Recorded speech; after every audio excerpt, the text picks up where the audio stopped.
سلام تقدیم میکنم خدمت تمام کسایی که از این رخنامه مرا میبینن و صدای ما بشنون. یک هفته شد بغض کرده بودم، هرچی میکردم هیچ دیگه توان نداشتم. نمیفهم گلونو بغض کرده بود، نه دستم به نوشتن یاری میداد و نه ما در افغانستان تولد شده ایم، اونجا کلان شده ایم، درس خونده ایم. شاید کسایی که در رخنامه هست مرا بشناسن و از کارنامه‌ام خبر باشن. سالها زحمت کشیدم، قالین بافتم تا که بتونم هم در کنارش درس بخونم، هم فامیل ما حمایت بکنم. امیدوار شده بودیم تقریبا به ای که وطن ما آباد میشه و تمام نسل ها میتونه درس بخونه و میتونیم که یک زندگی خوب داشته باشیم. ما با هزاران بدبختی و خونه دل، با هزاران مشکلات و چالش ها، با قالین بافی کسی با 20 افغانی رفتیم درس خوندیم، با 100 افغانی رفتیم درس خوندیم و امیدی را داشتیم که یک روز افغانستان آباد میشه. حداقل اگه ما نسل سوخته هستیم، حداقل اگه ما نسلی بودیم که سوختیم و قربانی شدیم، پدر مادر ما نسل سوخته و قربانی بود، آرزو داشتیم که دیگه اولادای ما نسل قربانی و سوخته نباشه. به هر در و دیوار زدیم و درس خوندیم، مشکلات متقبل شدیم. اگه مکتب ما را انفجار دادید باز هم رفتیم به مکتب، اگه پنتون ما را زدین، جوانای ما رو به خاک خون کشاندین، باز هم دروازه دانشگاه پنتون باز شد و باز ما رفتیم. 20 افغانی را در خانه نان نداشتیم، اما 20 افغانی کرای موتر میکردیم، میرفتیم درس میخواندیم. و امید ای بودیم که یک روز بتونیم وطن ما رو جور کنیم، یک روز بتونیم وطن ما رو سر سامان بتیم. اما چی کردین با آرزوها و امیدهای یک نسل دگام؟ 3 نسل سوختاندین در آتش جنگ، 3 نسل بدبخت کردین. من دختر هستم که دمی 20 سال پسین قد کشیدم، بزرگ شدم. من شاید شروع دوران تولد من در زمان طالبان سپری شد. من خوب به یاد دارم 11 سپتامبر، خوب به یاد دارم که چطور با نخهای قالین کار میکردم و مکتب میرفتم. پس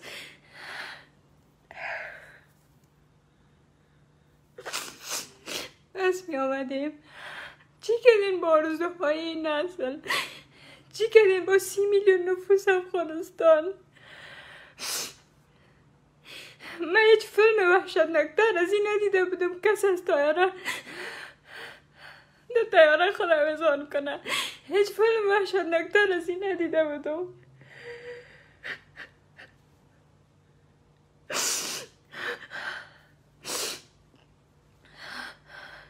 چی کردین با آرزوهای ما؟ با زحمتهای مادرهایی که فرزندهای خود از دست دادن، با خون سربازا چی کردین؟ سربازایی که از هر خانواده 3 نفر، با قد و پیکر و شهیدا چی کردین؟ چی کردین؟ خیلی ها به من میگه تشویش نکن، نگران نباش. چطور نگران نباش؟ به خواهر 12 ساله فکر میکنم و به خبرهایی که میگن دخترای 12 ساله رو میبرن به اجبار به نکاح. به اون مادر فکر میکنم که 3 فرزند خود به خاطر دفاع از این نظام از دست داده. به اون دخترای فکر میکنم در کوی 40 دختران تیرباران شدن، سوراخی شدن، حتی جسدشان یافت نشد. به اون بچه های دخترای فکر میکنم قلب بلد میایه که در کورس کوثر پرپر شدن، از بین رفتن. به جوانایی که در دیمزنگ پیش روی خود برودایش برآمده بود فکر میکنم. به جنبش روشنایی اگه یادتان رفته برن سر قبرشان، طرف غرب کابل قبرستان گرفته. به پل سرخ فکر میکنم، به شهر نو، به کوچه‌ای که من کلان شدم، به خانه‌ای که من کلان شدم، به کشوری که من کلان شدم. در اونجا قد کشیدم. تمام آرزوهای ما در اونجا بود، تمام خوابای ما در اونجا بود. شما فکر میکنین، بعضیا فکر میکنن مرا میگه فرار کردی. روزی که من آمدم و امید داشتم که روز به کابل بیایم، زیباتر و قشنگتر و آبادتر ببینمش. امید داشتم دوباره با آغوش پدر و مادرم بیایم. روزی که ما آمدم به امید تحصیل آمدم، به امید از اینکه روز برگردم به وطن خدمت کنم. کی فرار کرده؟ دل هیچ افغانی که در این طرف هست. شما فکر میکنید ما در جای هم نستیم، بسیار قهقه میخندیم، سعی میکنم. نه، اونطور نیست. تمام افغانایی که در این طرف هستن نه شب خوابیدن نه روز، درد کشیدیم. میفهمین بدترین مرگ نیست فیزیکن میمونی از بین میره، روح تازاد میشه. بدترین مرگ است هر بار، هر ثانیه، هر دقیقه ما میمره. من هیچ افغان را اینجا ندیدم که آرام آسوده در شبا خوابیده باشه، یا نان خورده باشه، یا چکر رفته باشه، یا بگرده و خنده و مذاق کنه. به خاطر که هر کدومی ما، پدر ما، مادر ما، اولاد ما، شوهر ما، یا زن ما، یا خواهر ما، یا برادر ما، هموطن ما در جای ما مانده. این کابوس هیچ فراموش نمیشه، هیچ از یاد آدم نمیره، هیچ نمیتونیم که از یاد ببریم. یک هفته از گلون بخت کرده. به یاد دارین که من به خاطر نجات غزنی در روی سرک شیشته بودم، کفن پوشیده بودم به خاطر سربازای ما.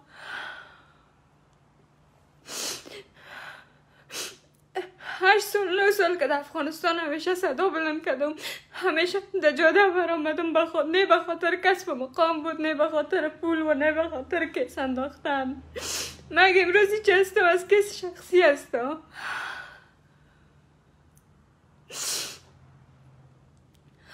پدر ما، مادر ما، خویش قوم ما در بین بلا است. ما راحت بوده میتونیم، راحت هستیم اینجا. هر روز تصویرهای وحشتناک از افغانستان میبینم، خبرهای ناگوار. ترس ازی دارم که دوباره غازی استادیوم، سبزای غازی استادیوم پر شد از رنگ زنا. ترس ازی دارم که قد نمقه جوان و نوجوان ما صرف 8 9 10 11 یا پایین تر از کلشان دوباره به سواد شوند، کلشان دوباره با خانه بشینن. تصویر هر یک از هموطنم به یادم میاد، زجر میکشم.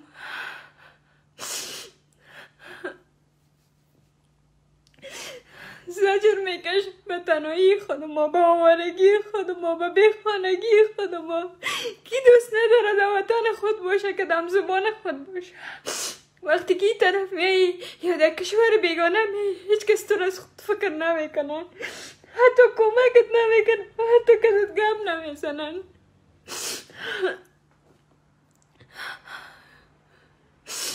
جگر ما خون است. یک هفته است که نه خواب دارم نه خوراک.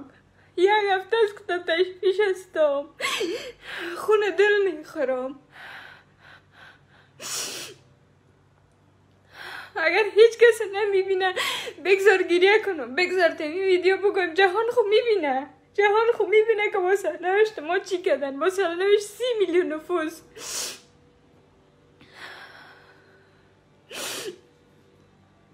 کی آرزوی روز را نمیکشه؟ همسایه‌ای که ما را به این روز رساندن، کشورهایی که ما را به این روز رساندن، دشمنایی که ما را به این روز رساندن، یک روز آتش جنگ دامن خودشان بگیره.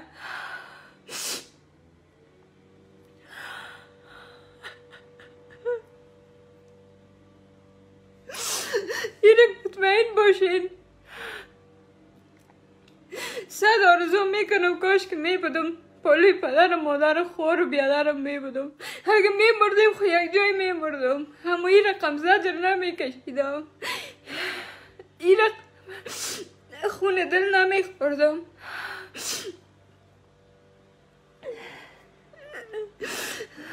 تمام ما روانی شدیم، کجاست یک دکتر که بیایم ما را تداوی بکنه؟ تمام ویدیوها، فیلمها، عکسایی را که از میدان میبینم، از آوارگی و بیچارگی و ترس مردم میبینم، دلم تکه تکه میشه.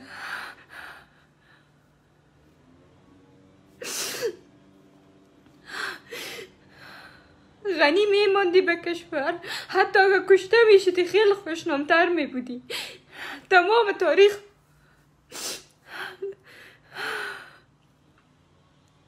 نامت نوشته میکردن شهید شد.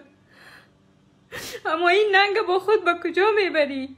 محبی ننگ با خود به کجا میبری؟ فضلی ننگ با خود به کجا میبری؟ چند سال دیگه زنده هستین؟ چند سال دیگه مردم شما رو وطن فروش خطاب میکنه؟ اولادتان وطن فروش خطاب میکنه؟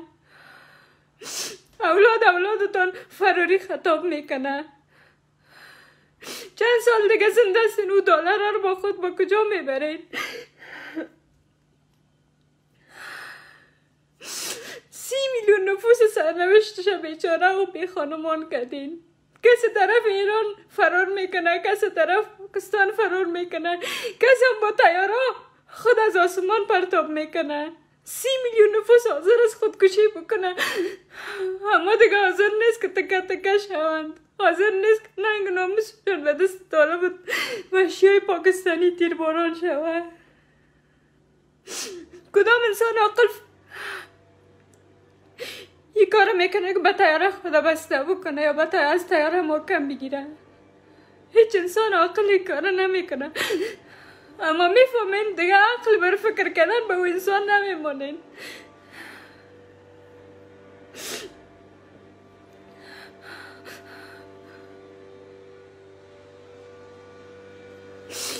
من نمیفهمم کی به داد ما میرسه، کی وطن نجات میده دوباره. من چطور شاید باشم که دوباره غازی استیدیوم، دوباره سرکای پل سرخ، دوباره گوشه گوشه وطنم پر باشه از خونه زن و فرزند وطن، یا دوباره تمام زنها رو شما دوباره به خانه روان بکنین، تمام جوانایی که درس خوندن با تکنولوژی با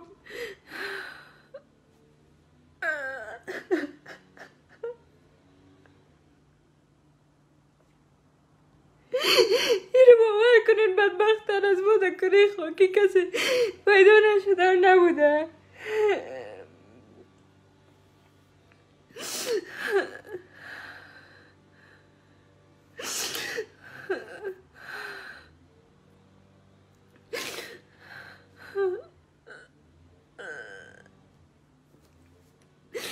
دل هیچ کس ما شاد نیست.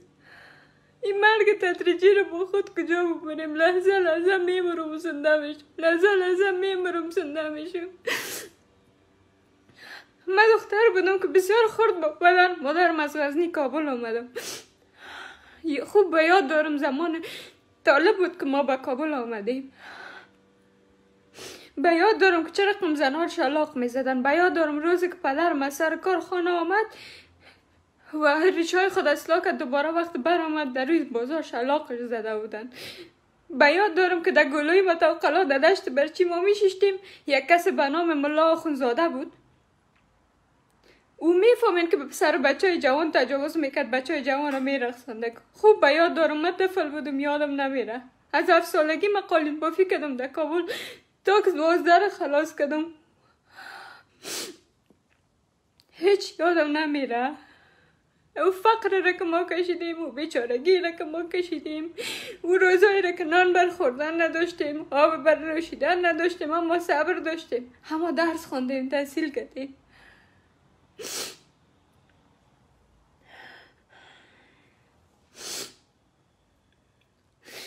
دل ما پر از خونه است.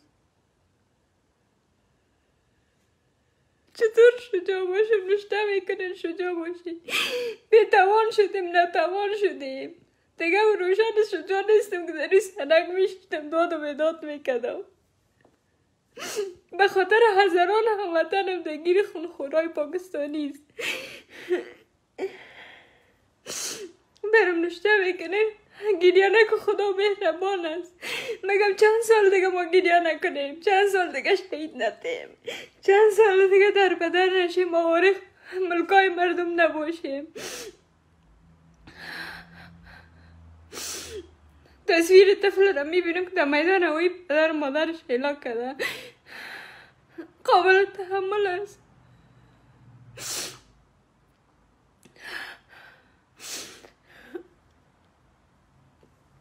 خوب به یاد دارم که کلان دختر شده بودم، 13 ساله دختر شده بودم، مکتب نمی رفتم. وقت دیگه دخترها رو می دیدم که مکتب میره دلم خون خون میشد.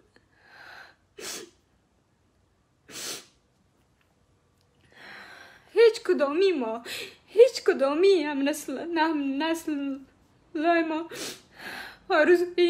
این روز نداشتیم که رقم آوره و بیچاره شد.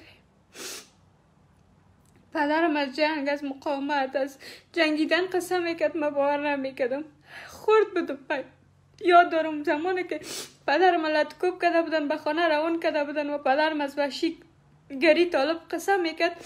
میفهمین اولین چیزی که در ذهنم میامد چی بود؟ میگفتم که شاید در مسجد بریم، دروازه رو سر ما بسته کنیم، طالبان نتانه ما رو لطکوب کنه. اما وقتی جوان شدم، نوجوان شدم، دیدم که در مسجد هم انفجار دادن، دیدم که در مکتب هم طفلان کشتن. خوب یادم است روزی که در دیمزنگ انفجار شده بود، علی نظری را شاید به یاد داشته باشید. همون جوان را که چند ساعت پیش که در گپ زده بودم، چند ساعت بعد یک پایش دیدیم فقط. مادرش از پایش شناخته. به یاد دارم که یک روز در کلاب میوان انفجار شده بود، در شبخانه استقلال به خاطر خون دادن رفتم. کلان جوانای مردم افتیده بود، نفس نمیکشید. یک پیرزن گریه میکرد، ناله میکرد بچیم. برش دلداری میدادم، میگفتم خیر در بین زخمی هاست. اما وقتی که برادرش مادرش آمد به بیبیش گفتن که نه نواسط شهید شده. پیرزن زوف کرده بودک. باید نمیتونستم برای چی بگویم. اما با اونم انفجار انتها رو میداشتیم که افغانستان یک روز رو بوی خودش استاد میشه. هر سرباز قربانی میشد و میدیده داشتیم که یک روز افغانستان با قربانی دادن احیا میشه، سرپای خود استاد میشه، دیگه مردم آمانه بیچاره نمیشه. اما چی شد خون سربازا؟ لعنت به هرچی رهبر زاده است. چند سال دیگه زنده استین، اینقدر پول و مال و ملالت چقدر به گورتان میبینه، چقدر تشنه قدرت استین.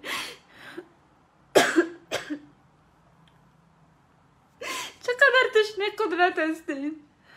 با این قدرت به کجا میخواین برین؟ چقدر دیگه زندگی میکنین که 30 میلیون نفوس برباد کردین، تباه کردین.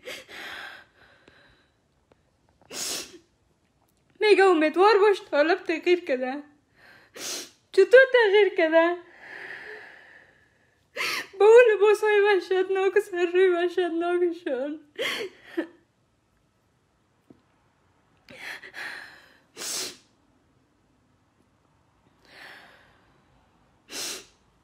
آیا خدا هست که روز حال ما رو ببینه، آروم شدن ما رو ببینه، بیچاره شدن ما رو ببینه، کشته شدن ما رو ببینه؟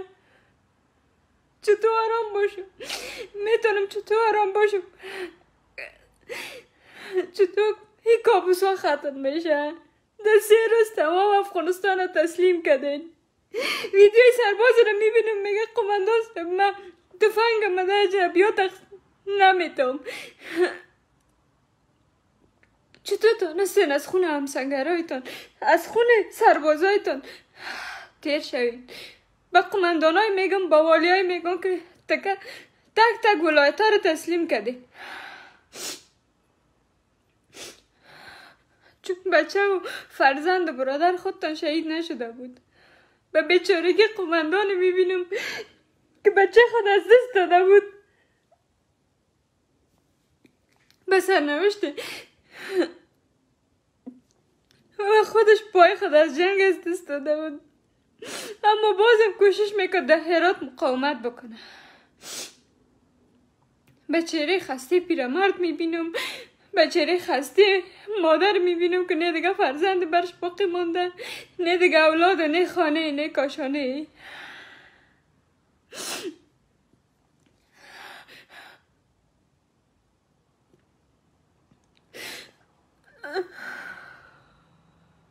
مرگ تدریجی خیلی چیز بدی است.